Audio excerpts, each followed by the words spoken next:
Hi, I'm Lacey Nobles. We'll start our news conference in just a few seconds.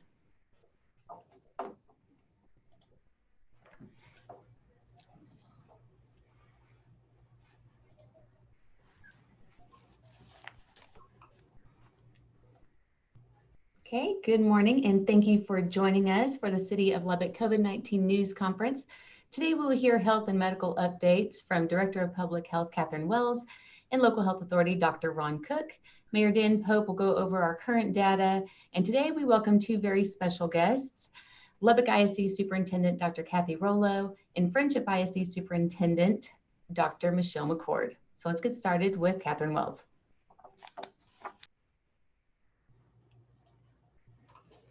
Good day, everyone. I want to give you a quick update on where our case counts are here in Lubbock, and then turn it over to the rest of our speakers. I'm so excited that Dr. Rollo and Dr. McCourt, two of our local superintendents, are able to join us today. The health department is reporting 6,656 cases as of yesterday evening. We have over 4,000 Lubbock residents that are now recovered, and there are just over 1,600 active cases in our community. This is very different than where we were back in the end of June, early July, and these are all good signs as we move into the fall. I'm so excited for the students and families that have returned to school this week, whether it be virtual or in person.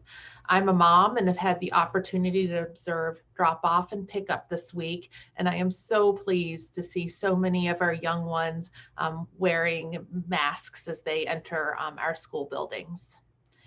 As we move into the fall, I want the community to know that the health department is here to help. We're here to help our school districts, businesses, and individuals.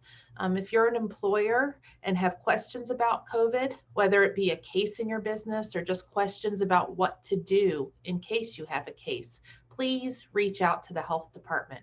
We are here to provide guidance and support as we move through these uncertain times together. Everyone following the same protocols and guidance, that's our social distancing and wearing masks, is how we're going to get through this as a community. I'll go ahead and pass it over to Dr. Cook. Thank you. Thank you, Catherine. You know, just on Catherine's report alone, it's clearly evident that your efforts, excellent efforts at wearing masks and social distancing has decreased our numbers here in Lubbock, and that's good news for everybody. That means if we continue on this course, more and more things are going to be able to open.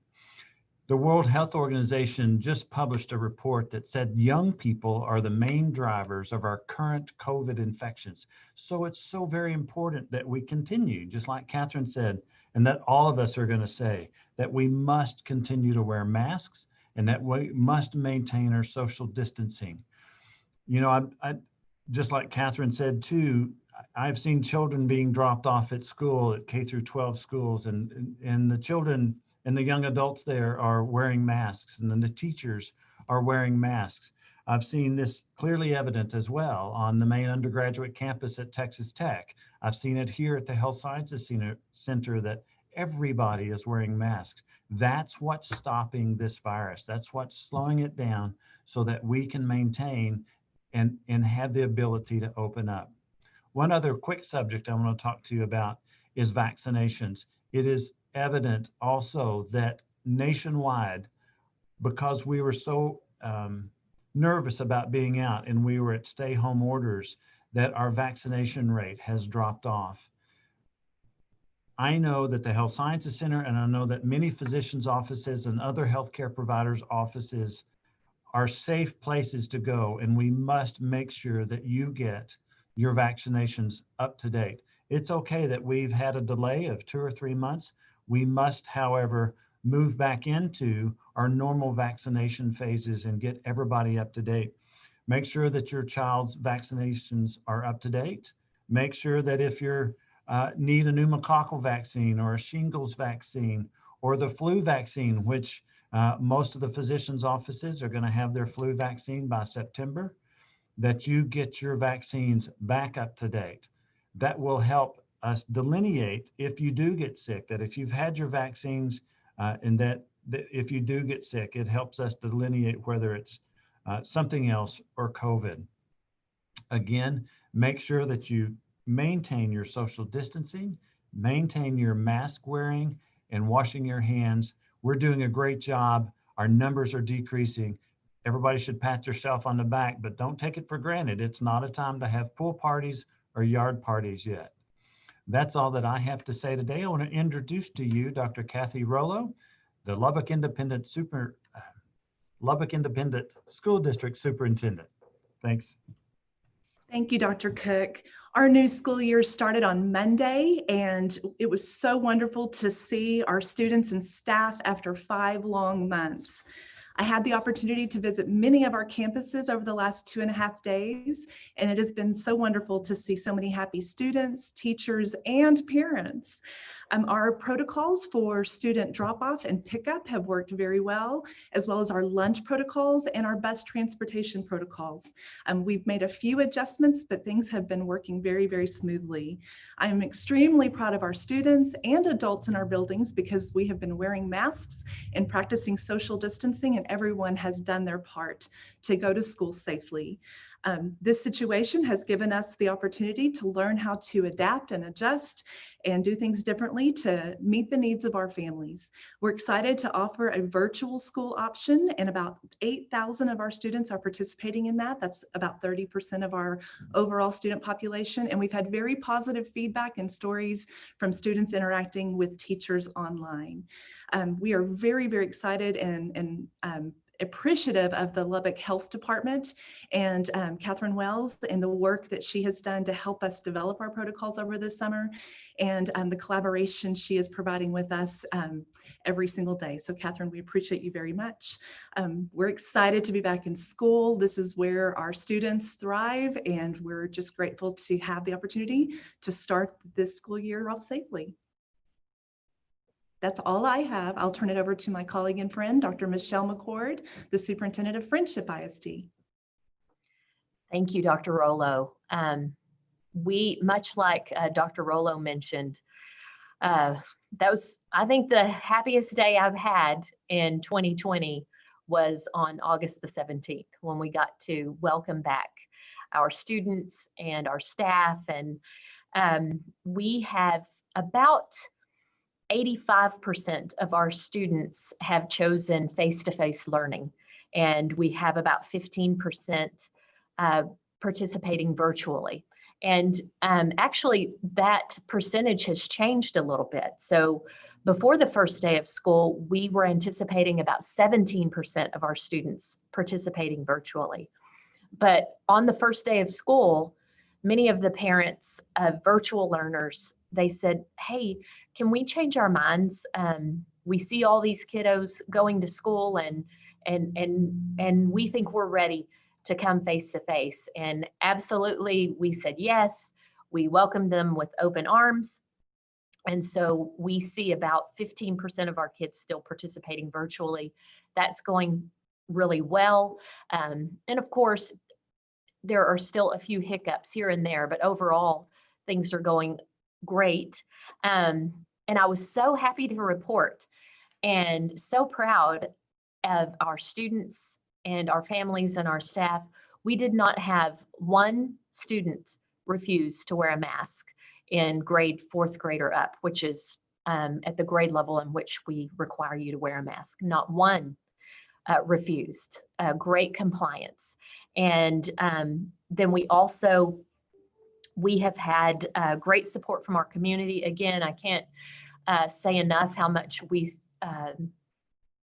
we are just thankful for the support of our community, our physicians, and the health department. The folks at Friendship ISD, we burn up the phone lines calling the health department. They're a great resource for us. And we are happy to be in our 3rd day of this safe return for our students and our staff. But we know this is an ongoing process. It's an evolving process, and we don't make these decisions alone. We collaborate together. And also, it's important for us to hear your feedback as our parents and our community members. So just because school has started doesn't mean that we've all got it figured out. We are off to a great start, And I just couldn't be more grateful for your support. At this time, I'm going to turn it over to our mayor, Mr. Dan Pope. Good morning. Thanks, Michelle. Kathy, we appreciate you guys. We're in good hands with our school superintendents. We would have invited Keith Bryant from Lubbock Cooper to join us today, but today's day one for them. And we felt like he probably had very important things to do in their schools. So I want to start this morning by sharing a little data as we do every week. So bear with me while I share my screen.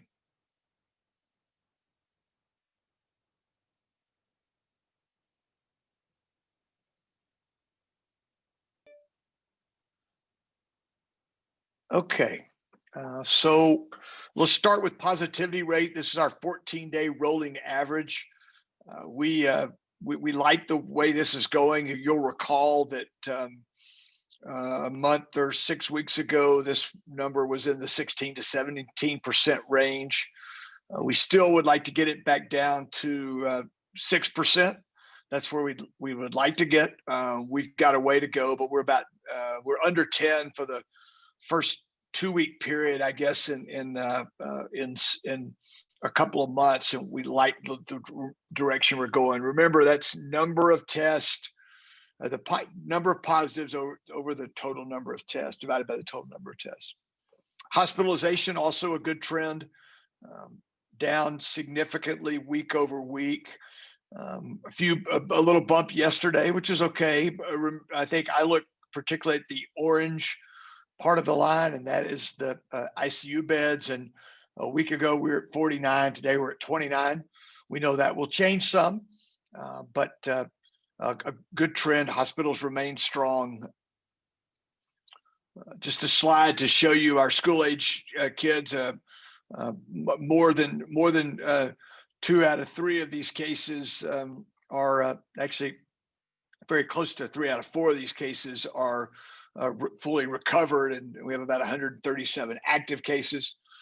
This is our case count by age over the last 14 days. You can see that the bulk of our cases are in the 20 to 49 year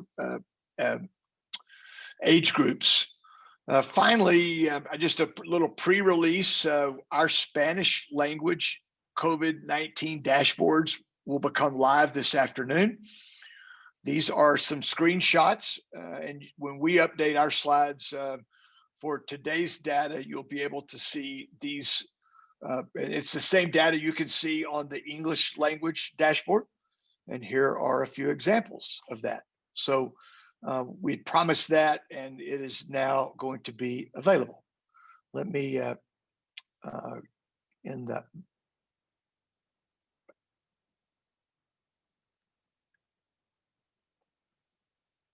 Okay. Just a few brief comments. First of all, we grieve with the loved ones or with the families of folks who have lost family members and friends, coworkers, neighbors. We've had more deaths this week, and it's important that you know that we continue to lift you up in our thoughts and our prayers. We also know that many of our families have been impacted, and we don't ever lose sight of the lost jobs and the businesses that are and have failed or in trouble. And so many of our efforts are to try to put you back in a good spot. We are making progress. We're now 6 solid weeks into the face covering requirement in the state of Texas. And you can see that it has been positive. We know what slows the spread, as Dr. Cook and Catherine talked about. We just need to make sure that we do it. We are in a good spot today for reopening, but we're in the first quarter of a 4-quarter football game. We can't expect that we've won. In fact, we need to expect the unexpected. Activity is increasing in our community. Our schools have reopened this week. We've welcomed more than 25,000 students back to Texas Tech and Lubbock Christian and Wayland and South Plains College and from all over the country as well as the state. We will see more activity. We can slow the spread, though. We know how to do it. And I remind you that face coverings, hand washing, physical distancing, common sense matters. I think we are proving that we can safely and sensibly reopen our economy. We had a chance to, some of us had a chance to meet with Senator Cornyn yesterday when he was in town, and we talked quite a bit about how we reestablish a cadence that's a life that we recognize and how we do that safely. And that continues to be the stack of mail that we're going to work on every day. So until next week, thank you for tuning in, and I'll kick it to you, Lacey. Okay. Thank you, Mayor. Now we will open it up for media questions. We'll ask our panelists all to turn on their videos and microphones. And today's media question order is the Avalanche Journal, KLBK, Fox 34, The Daily Toreador, Latino Lubbock, KMAC, El Editor, Telemundo, KCBD, and Texas Tech Public Media. So today we'll start with Matt Dotre with the Avalanche Journal. Good morning, everyone. I don't see anything about schools on the city's COVID-19 dashboard. So I guess for informational purposes, is the city keeping track of the positive cases in schools, like community spread? And will that information be made public? Catherine, you want to start with that one? Yeah. So every case, regardless if it's LASD student or a Texas Tech student, is reportable to the health department. So we do have information on those cases, and we communicate between our school districts, specific schools, and the health department on what needs to happen if there's a positive case in the community. At this time, there are no plans to put that information out publicly. We do offer the age breakdowns on that dashboard. Okay. Will parents be notified? Will parents who have students at the schools be notified? Yes, and I'll let Dr. Rollo. Yes, so if there is a positive case, and really I should say when, because we have protocols in place expecting that to happen. When there's a positive case, every parent and every staff member in a campus will be notified of a low risk of exposure. Those students, after we do contact tracing, after we know if there has been a close contact with that positive case, we will make individual phone calls to those folks. So yes, everyone in the school will be notified if there's a positive case. Okay. Have there been any positive cases yet? I know it's only day 2 or day 3, I guess. It's day 3, so. Have there been any positive cases in schools? We have notification today that yes, we do have one. So those parents will be notified. At Friendship, thankfully, so far we have not had a positive case. But again, just as Dr. Rollo mentioned, we know that that's going to happen. I mean, we've got lots of kiddos and lots of staff, but we also have done lots of planning and coordinate with the health department. And so we have our processes in place of how to communicate, with whom to communicate, when to communicate. And so we feel prepared. Okay, thank you. Thanks, Matt. And now we have Terry Furman with KLBK. Good morning, everyone. My question really is this: at what point, as far as cases, because we know that they're going to happen, both Texas Tech, South Plains College, everybody's going to see them, especially, our younger kids in middle school and high school. What is the point where we decide, okay, it's safer if we shut down and everybody goes virtual for a while? Terry, I can speak for Lubbock ISD. We are not planning on closing down entire schools at any point. We really believe when we have positive cases, if we follow our protocols and if we are doing those things we know that Dr. Cook talked about earlier, wearing masks and social distancing, we know we can reduce the spread and mitigate the spread of this virus. So we don't have any intention of full-scale closures. Terry, I would just echo what Dr. Rollo has said. You mentioned specifically middle school and high school, and all of those students are wearing masks, and all of the staff is wearing masks.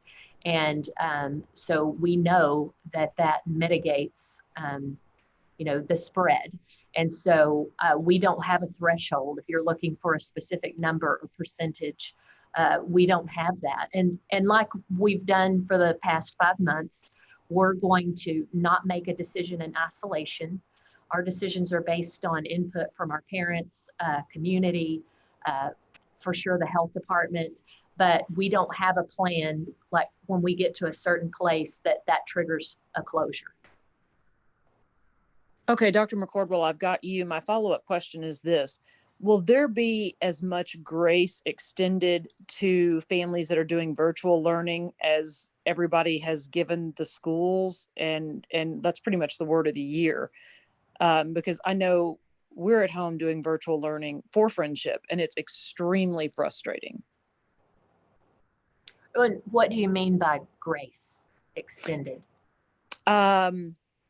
Let's see, things that don't work, kids are behind, it's only day 3, and we're already behind because links don't work, videos don't work, logins don't work, and it's been extremely frustrating to get on because it's not the same as it was back in the spring. Sure. Well, Terry, first of all, I would say this is that if it sounds like you have a specific personal experience, and in that, I would say, please reach out to me, please reach out to the campus. And I know you've probably done that, but I'm certainly happy to visit with you offline about your personal experience. But with regard to generally speaking, of course, we understand that virtual learning is not at all like it was last spring. It was very flexible. We didn't have the same grading policies. It was just very much trying to approach things sometimes a day at a time, sometimes a minute at a time. So I can promise you that, of course, we're going to work with every parent and every student and every child to help them. And yes, we want to extend that same grace that was extended to us last spring. And then again, related to your own personal issue, please reach out to me or anyone else. It's not just me, it's several families that I've talked to, but yes, ma'am, thank you. Okay, perfect. And I'll just add to that, this is the first time in history that school districts have stood up to entirely different modes of learning. And so, yes, we've had some hiccups as well in Lubbock ISD, but our help desk and our technology team and our virtual school teachers are working through those. And so we appreciate grace extended to us too, as we work through a few kinks, but know that we are doing the very best we can to make sure that our virtual students have a high quality learning experience. Excellent. Thank you. Now we go to Blair Sable with Fox 34. Hi all, good morning. So my questions are also going to be focused on the school districts going back to in-person learning. And Kathy, it was great to see you the other day on the first day of school. But this question will be for both you and Dr. McCord. And you mentioned this, you touched upon this a little bit in what you were saying a few minutes ago. You said there were some adjustments that you guys had to make in the first couple of days of school. Do you mind going into detail about what those adjustments were for both you and Dr. McCord? I can share a couple of examples, and these are going to be very specific to campuses, but I know at one campus, they had 2 grade levels going in and out of one door for drop off and pickup. And so I know on day 2, they made an adjustment and had one of the grade levels moved to another door. So those are the types of adjustments that our individual principals are making, and they're just doing that. Sometimes it's hard to know what to expect until you live through it. And so as they have started school, they have seen where some congestion may be, that they could make an adjustment to help alleviate that. So that's one example. Another one would be cafeterias and making some slight adjustment on lunch times to do a better job of social distancing. So those are just 2 examples that come to mind right away. I would provide just a couple of specific examples too. One is that we had one particular campus that we were seeing really the morning drop off went well, but the afternoon pickup, it just took too long. And so it was an elementary campus, and at elementaries, as you know, that's a highly orchestrated event, both drop off and pickup, because you don't just let the students leave. You have walkers, you have bus riders, and you have parent pickup. And so I think we had a situation at one of our campuses, the one I'm specifically thinking of, that the whole pickup in the afternoon, it just took too long. And parents were kind to us as always, but we did hear some concerns about, we've got to speed up this process a little bit, because like if you're a walker, they were having to wait, and it was a nice enough day yesterday, but if it was really cold or really rainy or whatever, that wouldn't have worked. And then another situation that we're dealing with is that we have kids who are switching from virtual to face-to-face. And so we're having to level out staffing, having to do some switching around, which that happens sometimes. But this year, kind of like Kathy mentioned, there's going to be a little bit more switching around than normal, because in the past years, as a fast growth district, we're accustomed to kids entering the school system every day. But now we have it where we're kind of standing up 2 separate systems, both virtual and face-to-face. And so just leveling out classes, it's great to see kiddos come in, but we probably are going to need to add some staff. We had some classrooms that had a few too many kiddos in there. So we're looking at those numbers each day. Thank you for that. Thank you for going into detail. And my follow-up question has to do with, of course, we have those contingency plans in place, not if, but when there are cases identified in the school districts.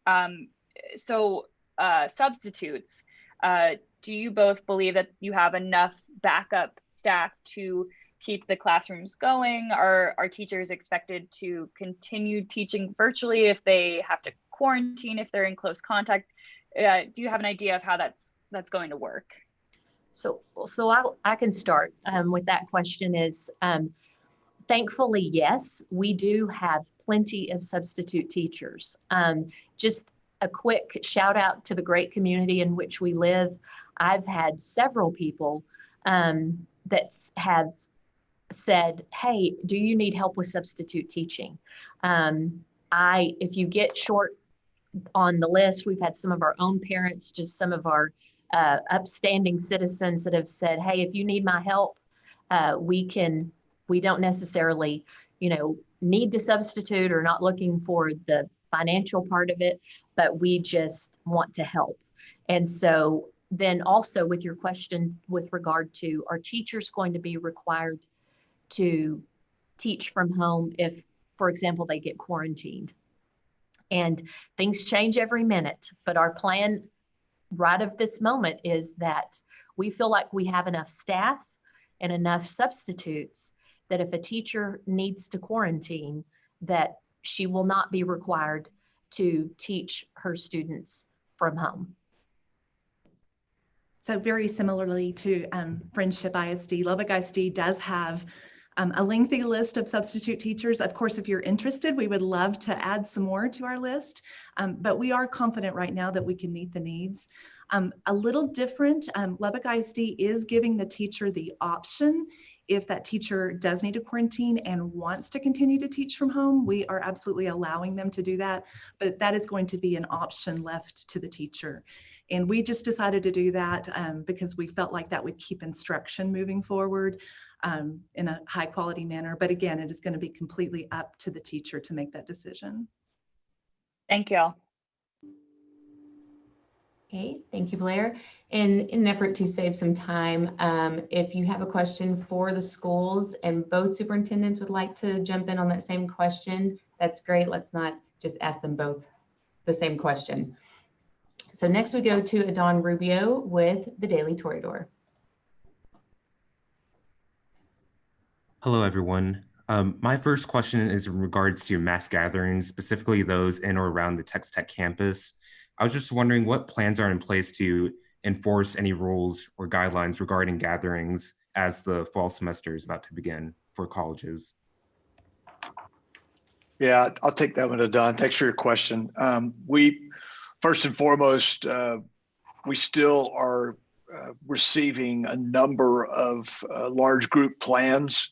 Remember that the governor's order restricts gatherings, outdoor gatherings above 10 people.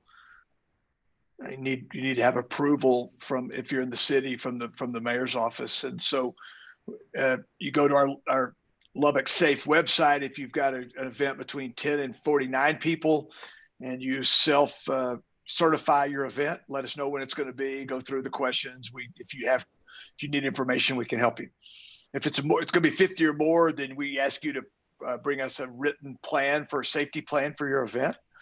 And we're still having, I think, very good compliance around that. So that's first. Second, certainly there will be house parties and the like. We're going to address those on a one-off basis. We want neighbors to call us. We have no trouble getting people to pick up the phone and call the non-emergency line at Lubbock PD. That's the best number to call for one of those situations. And then we will respond and enforce the laws that are in place. So we're used to doing that. I don't think it will surprise you, Adon, that this time of year we have a number of those kind of opportunities to respond to. We're social beings by nature. We just have to go about things differently. All right. Well, I guess just for another question, I was wondering, are there any efforts with the City of Lubbock Health Department to aid in contact tracing on the Texas Tech campus? Yes, we've actually, we've entered into an agreement with Texas Tech where they're going to be actually supporting us as the health department to assist with that contact tracing. But there is the backup of health department staff. We have liaisons assigned to work directly with Texas Tech. They're going to be doing the contact tracing really on behalf of the health department because it's our role and that's our legal responsibility to follow up on those contacts. All right. Thank you both. Thanks, Adon. Thank you, Adon. Now we have Christy Martinez Garcia with Latino Lubbock.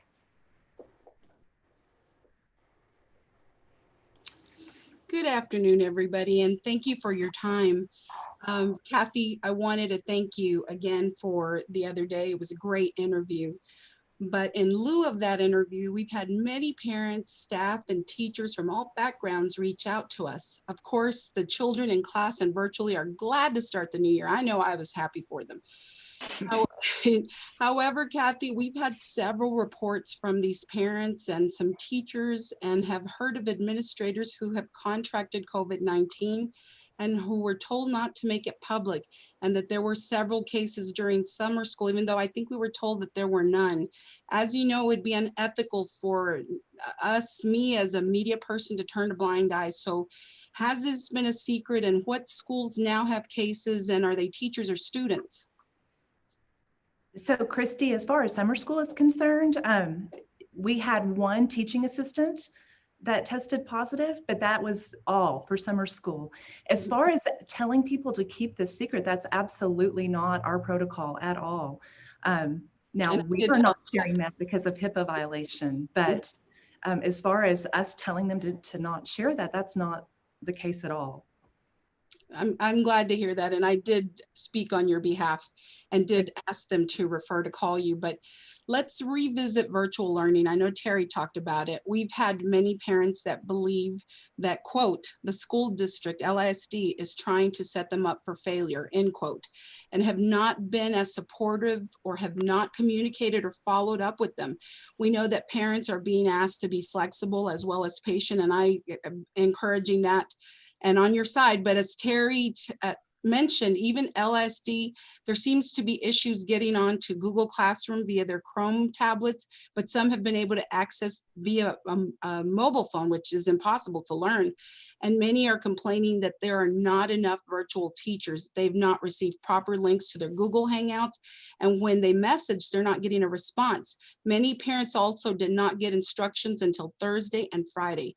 That said, many of the virtual learners are asking for an online orientation and for more virtual teachers.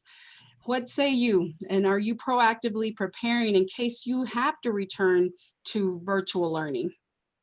So yes, Christy, and as I stated earlier, we did have some hiccups, and I know that districts around the state that are starting virtually, we are setting up two entirely separate school systems, and we have not done that before. So we did have some hiccups. We did have a virtual open house last Thursday that parents were invited to attend. We are getting information out to parents. The first 2 days were a little bit bumpy with some of those links, and our school volume of calls was huge. And so we apologize if we didn't get back to someone immediately, but I promise we are getting back to anyone who has left us a message and needs help. Kathy, would you consider redoing that virtual orientation because of the simple fact that they didn't get the information until Thursday and Friday? Of course, we have a coordinator of our virtual school, and I will ask her if she can share that. Absolutely. Hey, we have you in our prayers. Thank you for what you guys are doing. We understand. Thank you. Christy.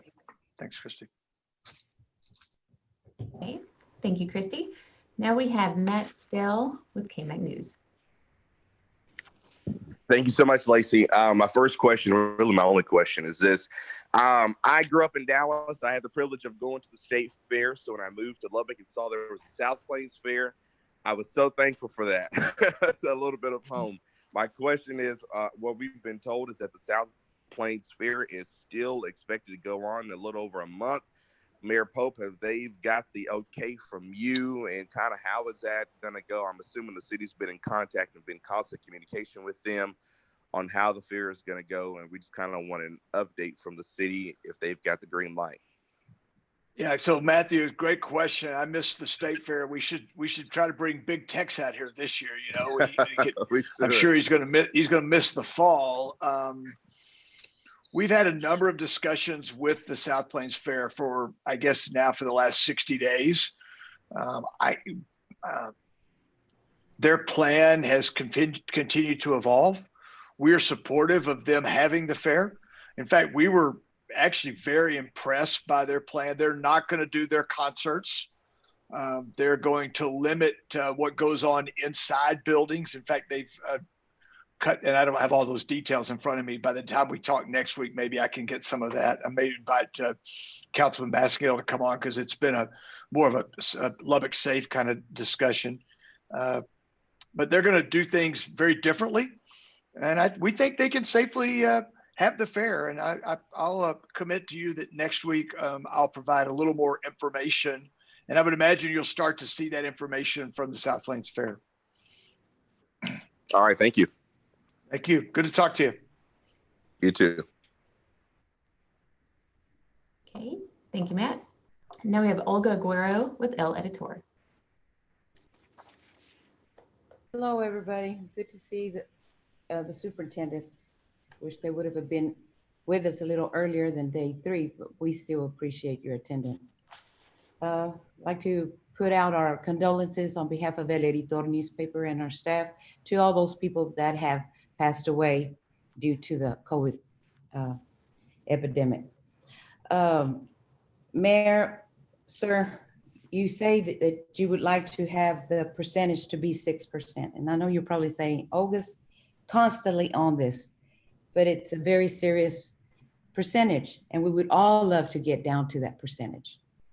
With that being said, how can you continue putting out more efforts and letting people know the importance of wearing a mask and actually taking seriously the social distancing and maybe being hesitant of having large gatherings such as Cooking Garage did for the third time, having a concert. And this is their third concert. And there's people over 200, 300 people out there in the parking lot. Events like this will not support numbers that we are expecting to see from our schools. So as the mayor, I mean, what else can we do? Well, it's a good question, Olga. And like you, I get frustrated by people's some decisions that are made. Cook's Garage is not in the city. We have talked to the county judge about Cook's about the efforts out there because we get lots of phone calls about it. But I think more importantly, our messaging needs to be consistent. We'll refresh it. You'll see different people doing different videos, different faces, some they'll recognize, some you won't, different ages, certainly different parts, all different parts of our community. And we'll continue to do that. We are not going to be silent, and we're not going to go away. And I promise you, we will stay the course. And if there's nothing that I can promise you, that's something I can. And we will be, we'll be consistent. We'll be disciplined. We'll continue to tell the story. It'll change some, but won't change when it comes to cover your face, wash your hands, keep your distance, use your head. And that's what we'll keep talking about. And we're gaining on it, Olga. We won't get to everybody, but we are gaining, and we're gaining because people like you are helping us share the word, and we really appreciate you. Thank you, sir. Real quickly, as for LISD, congratulations on the opening of the schools. But also, I would like to maybe letting y'all know the fortunate for some of those people that actually take the decision of going virtually. Maybe it's not only the COVID. Some of these people have transportation lack of in different areas.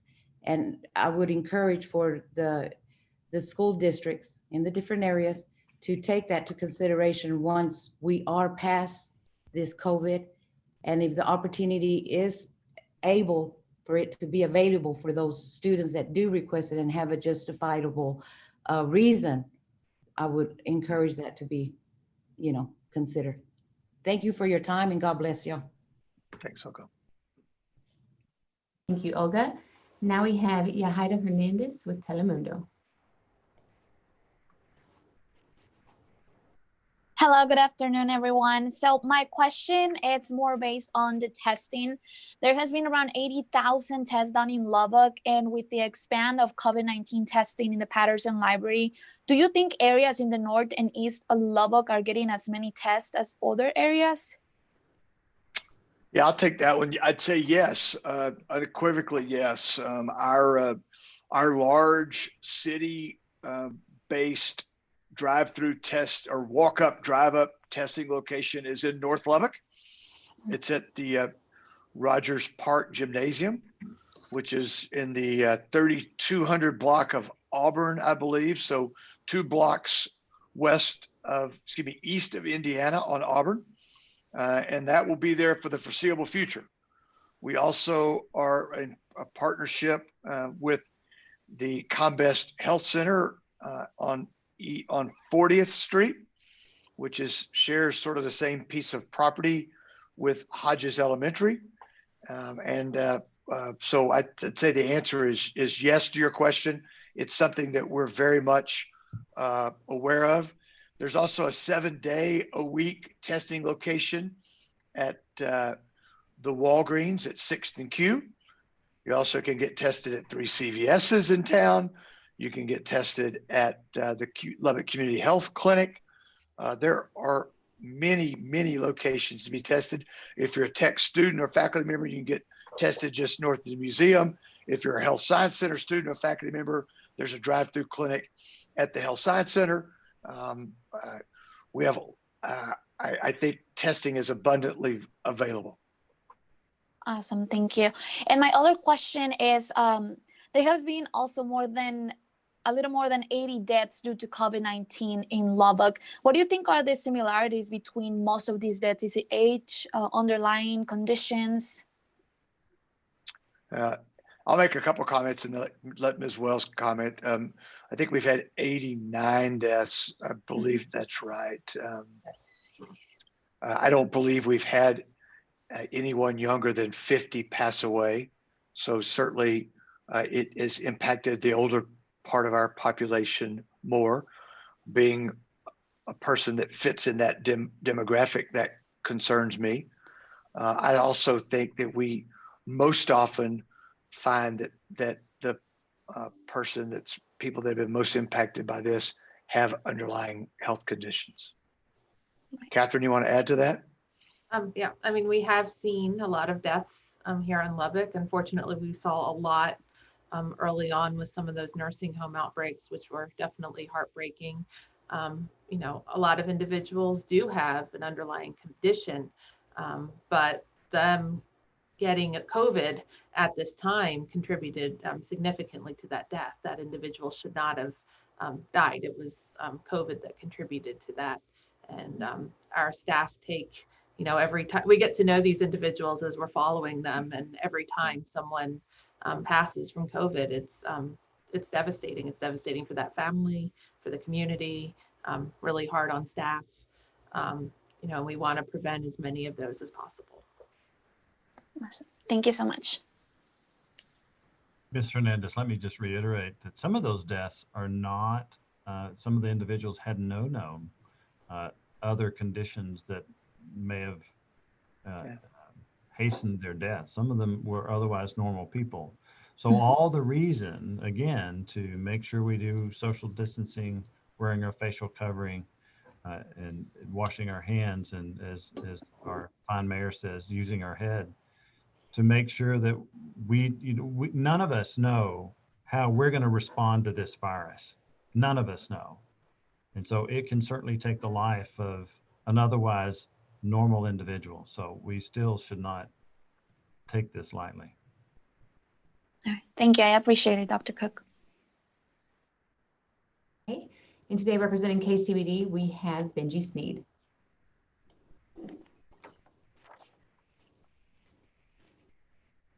There we go. Good afternoon. I hope y'all can hear me.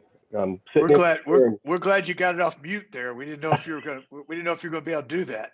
Well, Karen's on vacation, so you got the B team this week. But thank you for having me. And first of all, to Dr. Rollo and Dr. McCord as a parent and LISD, thank you so much for the preparation you put into this year. I know it's a much different circumstances. We know it's not an easy job. It's not one you necessarily signed up for, but Kathy, I think you told me that you signed up to take care of kids, and we appreciate all your efforts there. My question is for the two of you, maybe more news you can use sort of thing. Is there a protocol students should follow for cleaning their masks, whether it's the ones they have, or how often should they replace the disposable ones? So Benji, thank you first. Thank you for your kind words. I truly appreciate that. As far as cleaning masks, I think parents, if you would just help us by looking at that mask and seeing if it looks like it needs to be cleaned. I know I am washing mine out by hand every evening and hanging it up to dry. So I think at least every other day, every 3 days, but more frequently if you have a child who tends to get things dirty, as my 3 sons would have. As far as the disposable ones, we do have a supply of those that we are giving students if they don't decide to wear their own. And we also have some cloth masks that we have distributed to students. As far as the disposable ones, I'm gonna ask Dr. Cook to weigh in on that. How often do you think those need to be switched out, Dr. Cook? We know the disposable ones are essentially just that. You know, we can't see all the time. We see overt, gross contamination if they're dirty, they have stuff on the inside, that sort of stuff. But what we can't see virus particles, and we can't see other stuff that they filter out. So a disposable mask essentially is a one-time use disposable product. Our cloth masks that are washable, I would certainly recommend washing them daily, especially in a close environment where you're around a lot of people, that sort of thing. If you have the opportunity, I would wash it certainly every 3 days, every 2 days, but if at all possible, every day, if you've got at least a couple of masks to have. So, and like you said, take it home, wash it by hand, let it dry, pick up the other one give it 24 hours to make sure that's dried well. Thank you. Dr. McCord, did you have anything to add? I would just say, you know, Benji, I was just thinking about what we probably could do just in the means of communicating with parents is, I know that the CDC has information on their website about the washing of cloth masks. And so it'd probably be helpful if we added that to our websites and also just as an education piece for our students. I know that we have gone over with our face-to-face kiddos, just a safety video and just reminders about social